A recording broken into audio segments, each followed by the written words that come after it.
সন্ধ্যার পর থেকেই এ যেন এক রঙিন দুনিয়া।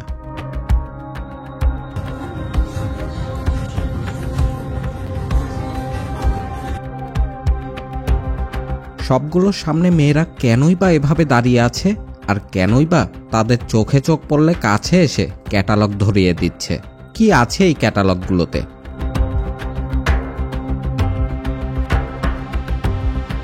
এর আগে নেপালের নাইট লাইফ আপনাদের দেখিয়েছিলাম এবং রাত বাড়ার সাথে সাথে কেমন পরিবেশ সেখানে তৈরি হয় সেটাও দেখিয়েছিলাম। কিন্তু মালয়েশিয়া তো একটি মুসলিম দেশ, এখানে এমন কিছু, এটা তো ধারণারও বাহিরে। কিন্তু বাস্তব আর ধারণা করা সবসময় তো একরকম নাও হতে পারে। আসল ব্যাপারটা বোঝার জন্য এই মালয়েশিয়ার কুয়ালালামপুর শহরে বেরিয়ে পড়ব, রঙিন দুনিয়া আসলে কতটুকু রঙিন সেটা দেখতে।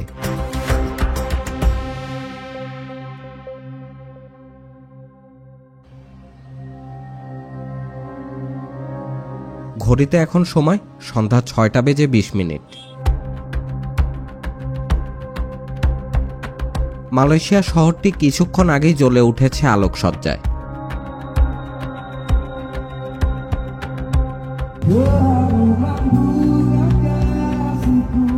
একটা দেশ বা একটা শহরের নাইট লাইফ ভালোভাবে বোঝার জন্য রাত গভীর হওয়ার অপেক্ষা করাটা প্রয়োজন।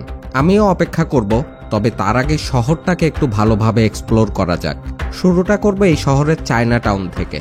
19 শতকের শেষের দিকে দক্ষিণ চীন থেকে চীনারা এসে মালয়েশিয়ার এই এলাকা জুড়ে বিজনেস শুরু করে। সেই থেকে এখানে চাইনিজদের সংখ্যাও বাড়তে থাকে এবং এই এলাকাটার নামই হয়ে যায় চায়না টাউন। আমার পিছনেই দেখতে পাচ্ছেন পিতালিং স্ট্রিটের গেট, আর এখানে আপনি কম দামের মধ্যে অনেক কিছুই পাবেন। জুতা, জামা, ব্যাগ, ইলেকট্রনিক্স থেকে শুরু করে সব কিছুই পাবেন এবং চায়নার ট্রেডিশনাল খাবারও আপনারা চাইলে এখানে এসে ট্রাই করতে পারেন। তো চলেন এবার ঘুরে ঘুরে আপনাদেরকে দেখাই চায়না টাউন।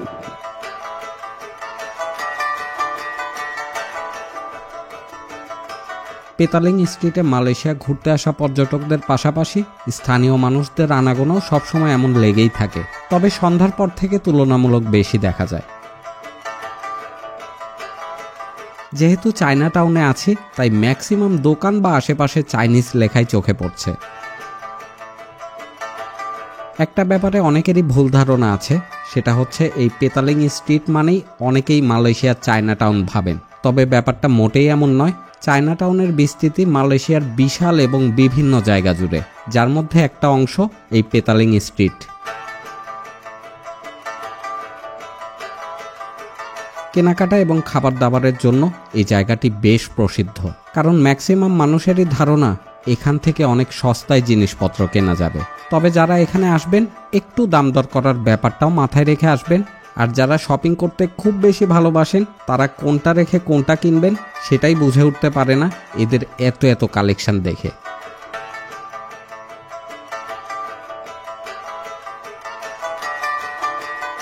এখানে অনেক বাংলাদেশি ভাইদেরও দেখলাম দোকান পরিচালনার কাজ করছে। চাইনিজদেরকেও পাবেন, আবার মালয়েশিয়ানদের স্টলও পাবেন। জুতা, জামা কাপড়, ব্যাগ, ঘড়ি, ইলেকট্রনিক্স সামগ্রীর এক বিশাল সমাহার। তবে আমার চোখে বেশি ধরেছে এই সুভেনিয়ারগুলো। যে কোনো দেশে গেলে এগুলো কালেক্ট করতে আমার ভীষণ ভালো লাগে।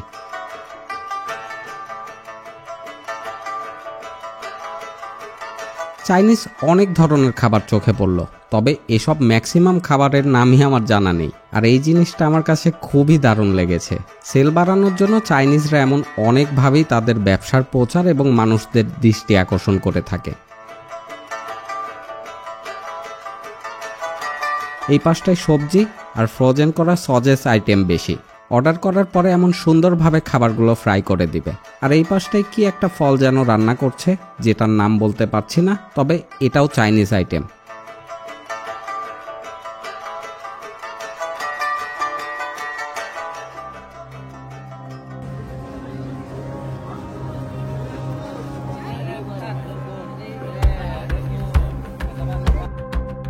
রাত এখন 9:10। কুয়ালালামপুর বুকিত বিন্তাং এই সময় খুবই জমজমাট এবং রমরমা পরিবেশ।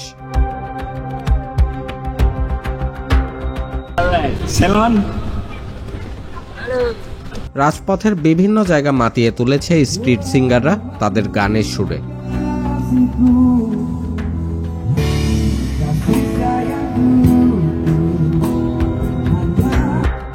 আলো ঝলমলে বিজ্ঞাপন বোর্ড এবং প্রাণবন্ত পরিবেশের কারণে নিউ ইয়র্ক সিটির টাইমস স্কয়ারের সাথে তুলনা করা হয় এই জায়গাটিকে। শহরটি যখন পুরোপুরি জেগে উঠেছে ঠিক সেই সময়ই অপর পাশে দেখলাম এক ভিন্ন চিত্র। উন্নত দেশ হয় অনেকেই এ দেশে আসে কাজের সন্ধানে, তবে যারা এসে ভালো কোনো গতি করতে পারে না তাদের রাত এভাবেই কাটে, ফুটওভার ব্রিজের উপরে আর নয়তো নিচে।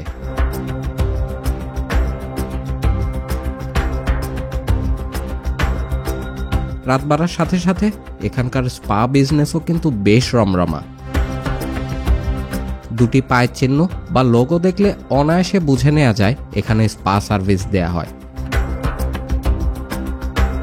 ছেলে মেয়ে উভয়ই ক্যাটালগ হাতে দাঁড়িয়ে থাকে দোকানের সামনে এবং কাছে এসে ক্যাটালগ দেখিয়ে তাদের সার্ভিস সম্পর্কে বুঝিয়ে দেয়। মালয়েশিয়াতে স্পা এবং ওয়েলনেস সেবাগুলো বেশ জনপ্রিয়। পার্শ্ববর্তী দেশ থাইল্যান্ডের থাই ম্যাসাজও এখানে নেওয়া যায়। কাজের ব্যাপারে এরা অনেক দক্ষ এবং প্রফেশনাল। আমাদের দেশে যেমন স্পা সার্ভিসের পাশাপাশি অনেকে অনেক ধরনের ব্যবসায় চালায়, কিন্তু এখানকার ব্যাপারটা মোটেই এমন নয়। সাধারণত 30 রিঙ্গিত থেকে তাদের এই সার্ভিসটা শুরু হয় এবং স্পা ধরন অনুযায়ী দামও কম বেশি হয়ে থাকে।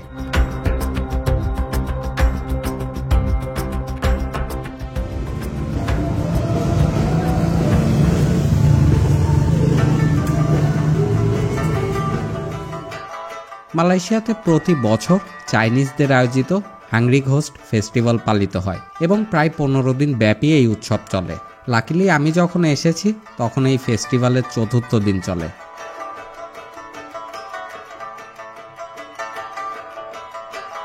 সিরিয়াল ধরে সাজানো চাইনিজ অনেকগুলো স্টল দেখলাম। এখানে তাদের হোমমেড খাবার, চাইনিজ সুভেনিয়ার, কসমেটিক সহ আরও অনেক কিছুই চোখে পড়ল।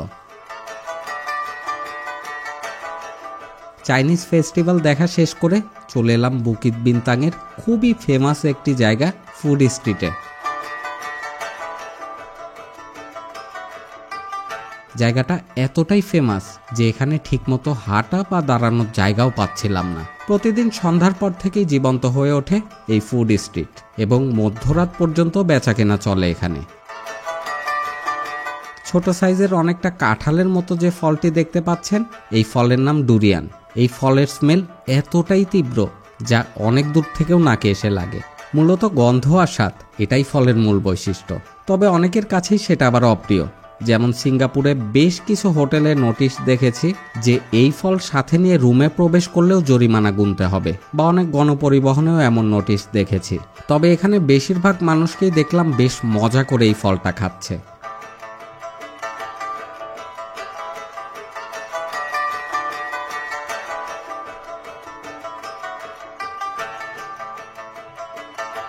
বিভিন্ন ধরনের seafood, dessert, Chinese traditional খাবার থেকে শুরু করে কি নেই এখানে। স্থানীয় এবং আন্তর্জাতিক খাবারের বিশাল সমাহার, আর দোকানপাটের সংখ্যাও বলতে গেলে হিসাবের বাহিরে। তাই মালয়েশিয়ার নাইট লাইফ ভালোভাবে উপভোগ করতে চাইলে এখানে আপনারা অবশ্যই আসার চেষ্টা করবেন।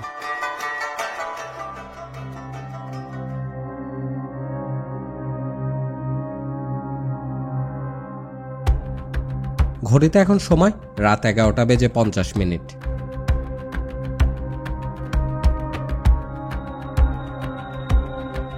রঙিন আলোয় জেগে উঠেছে এই শহরের বার, ক্লাব, পাব।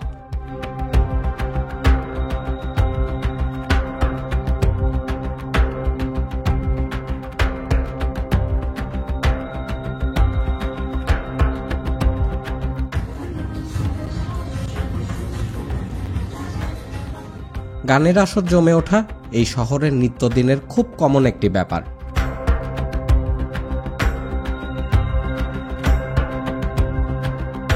এই শহরের কর্মব্যস্ত মানুষেরাও এখন বেরিয়ে পড়েছে একটু বিনোদনের সন্ধানে।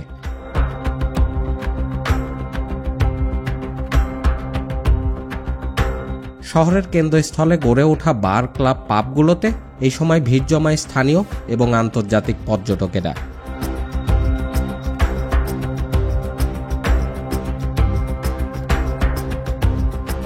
কুয়ালালামপুর বুকিত বিনতাং এই শহরের প্রধান বিনোদন কেন্দ্র। এবং বাংলাদেশ থেকে ঘুরতে আসা পর্যটকেরাও এই জায়গাটিকে পছন্দের তালিকায় রাখে।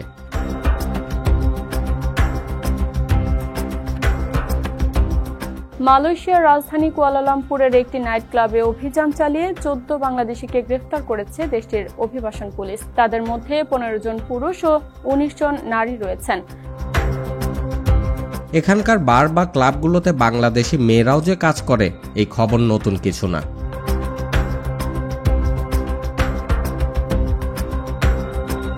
নেপালে যেমন রাত বাড়ার সাথে সাথেই রাস্তাঘাটে ড্রিঙ্কস করে মাতলামি বা উশৃঙ্খল পরিবেশ দেখেছি, এখানে তেমন কিছু আমার চোখে পড়ে নাই।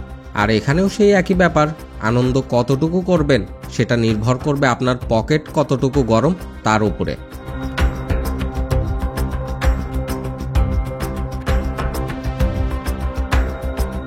ভিডিওটি শেষ করার আগে বলতে চাই, এবারে Malaysia visa processing, air ticket থেকে শুরু করে সব ধরনের সার্ভিসই আমি নিয়েছি ট্রাভেল ফ্লাই এক্সপ্রেস থেকে। এশিয়ার যে কোনো দেশ ভ্রমণ বিষয়ক সহযোগিতা বা সাপোর্ট প্রয়োজন হলে আপনারা সরাসরি স্ক্রিনে দেওয়া নাম্বারে কল দিতে পারেন। খুব শীঘ্রই আপনাদের সাথে আবার দেখা হবে নতুন কোনো ভিডিওতে। ততক্ষণ সবাই ভালো থাকুন।